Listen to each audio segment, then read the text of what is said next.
ಇದು ಡಯಲ್ಟೋವ್ ಪಾಸ್ ಆಧುನಿಕ ಇತಿಹಾಸದ ಅತ್ಯಂತ ವಿಚಿತ್ರ ಮತ್ತು ನಿಗೂಢ ಘಟನೆಗಳಲ್ಲಿ ಒಂದು. 1959 ಜನವರಿಯಲ್ಲಿ ಈಗೋರ್ ಡಯಲ್ಟೋವ್ ಎಂಬ 23 ವರ್ಷದ ವಿದ್ಯಾರ್ಥಿಯ ನೇತೃತ್ವದಲ್ಲಿ 9 ಜನರು ಸೇರಿದಂತೆ ಒಟ್ಟು 10 ಪಾದಯಾತ್ರಿಕರ ತಂಡವು ಯುರಲ್ ಪರ್ವತಗಳಲ್ಲಿ ಒಂದು ಕಠಿಣ ಪ್ರಯಾಣಕ್ಕಾಗಿ ಹೊರಟಿತ್ತು. ಇವರಲ್ಲಿ ಒಬ್ಬರು ಅನಾರೋಗ್ಯದ ಕಾರಣದಿಂದ ಅರ್ಧ ದಾರಿಯಲ್ಲಿ ಹಿಂದಿರುಗಿದರು. ಇದರಿಂದ ಅವರ ಜೀವ ಉಳಿಯಿತು. ಉಳಿದ 9 ಜನ ತಂಡದ ಸದಸ್ಯರು ರೋಲ್ನಾಲ್ಡ್ ಸ್ಯಾಕಲ್ ಎಂಬ ಪರ್ವತದ ಇಳಿಜಾರಿನಲ್ಲಿ ತಮ್ಮ ಡೇರೆಯನ್ನು ಹಾಕಿದರು. ಈ ಪರ್ವತವನ್ನು ಸ್ಥಳೀಯರು ಸತ್ತವರ ಪರ್ವತ ಎಂದು ಕರೆಯುತ್ತಾರೆ. ಫೆಬ್ರವರಿ 20 ಒಳಗೆ ತಂಡವು ಸಂಪರ್ಕಕ್ಕೆ ಬಾರದಿದ್ದಾಗ ಪತ್ತೆ ಕಾರ್ಯಾಚರಣೆಗಾಗಿ ಶುರುವಾಯಿತು. ಫೆಬ್ರವರಿ 26ರಂದು ತನಿಖಾಧಿಕಾರಿಗಳಿಗೆ ಆ ಪರ್ವತದ ಮೇಲೆ ಅರ್ಧ ಭಾಗ ಮಂಜಿನಲ್ಲಿ ಮುಚ್ಚಿದ್ದ ಡೇರೆ ದೊರೆಯಿತು. ಆದರೆ ಡೇರೆಯು ಒಳಭಾಗದಿಂದ ಹರಿದಿತ್ತು. ಡೇರೆಯ ಒಳಗೆ ಪಾದಯಾತ್ರಿಕರ ಬಟ್ಟೆಗಳು, ಆಹಾರಗಳು, ಸಾಮಗ್ರಿಗಳು ವ್ಯವಸ್ಥಿತವಾಗಿ ಇರಿಸಲಾಗಿತ್ತು.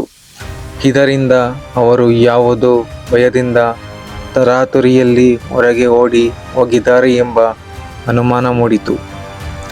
ಕೆಲವು ವಾರಗಳ ನಂತರ ಡೇರೆಯಿಂದ ದೂರದಲ್ಲಿ 9 ಶವಗಳು ಪತ್ತೆಯಾದವು.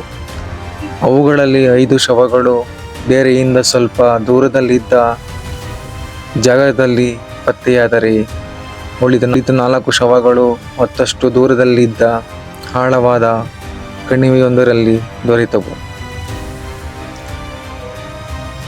ವಿಚಿತ್ರ ಎಂದರೆ ಹೆಚ್ಚಿನ ಶವಗಳು ಸಂಪೂರ್ಣವಾಗಿ ಬಟ್ಟೆಗಳಿಲ್ಲದೆ ಅಥವಾ ಅರ್ಧಂಬರ್ಧ ಬಟ್ಟೆಗಳಲ್ಲಿ ಇದ್ದವು. ಕೆಲವರು ಬೇರೆ ಸದಸ್ಯರ ಬಟ್ಟೆಗಳನ್ನು ಹಾಕಿಕೊಂಡಿದ್ದರು. 4 ಶವಗಳ ಮೇಲೆ ತೀವ್ರವಾದ ಆಘಾತವಾದ ಗಾಯಗಳಿದ್ದವು.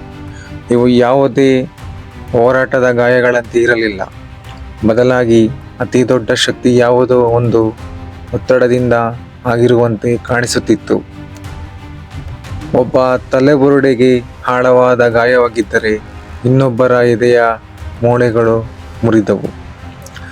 ಒಬ್ಬ ಮಹಿಳೆಯ ನಾಲಿಗೆ ಮತ್ತು ಕಣ್ಣುಗಳು ನಾಪತ್ತೆಯಾಗಿದ್ದವು. ಕೆಲವು ಶವಗಳ ಬಟ್ಟೆಗಳ ಮೇಲೆ ರೇಡಿಯೇಷನ್ ಪತ್ತೆಯಾಗಿತ್ತು. ಈ ಘಟನೆಯ ಕುರಿತು ಹಲವು ಸಿದ್ಧಾಂತಗಳು ಮತ್ತು ಊಹೆಗಳು ಹುಟ್ಟಿಕೊಂಡಿದ್ದಾವೆ. ಆದರೆ ಯಾವುದೂ ಕೂಡ ಈ ಘಟನೆಯನ್ನು ಸಂಪೂರ್ಣವಾಗಿ ವಿವರಿಸಲು ಸಾಧ್ಯವಾಗಿಲ್ಲ.